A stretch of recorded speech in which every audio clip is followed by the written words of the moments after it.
Son nefesim bu, son defa yalan.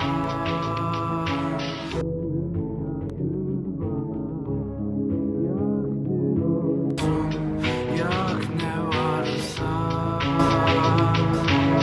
her şey son defa. Son nefesim bu, son defa yalan.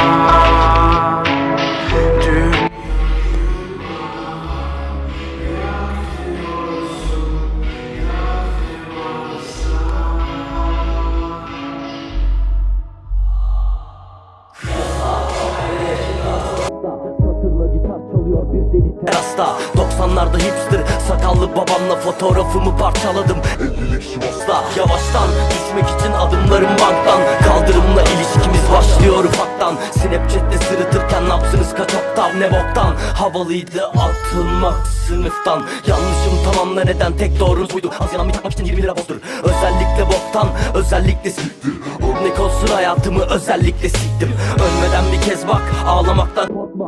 Ve biraz gülümse, fotoğraftan kaçma. Burada travma yok, gençliğim travma. Buna saçmalamak denir, sonra öl ve hep rahat kal. Son nefesim bu, son defa yalan. Dünya gül bana, yak diyorsun, yak ne varsa. Her şey son defa. Son nefesim bu, son defa yalan. Dünya gül bana, yak diyorsun, yak ne varsa. Her şey son defa.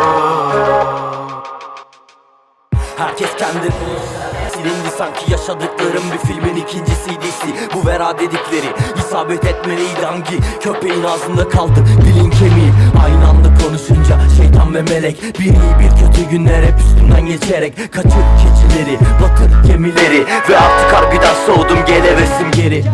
Neler gerekliydi biraz gülümsemek için, bana saysanıza, bakın dalganıza. Sevdiğim her kadın öldü rakı masasında, rakı masasında.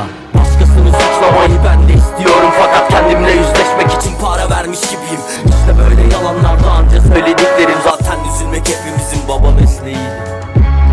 Ölmeden önce Parti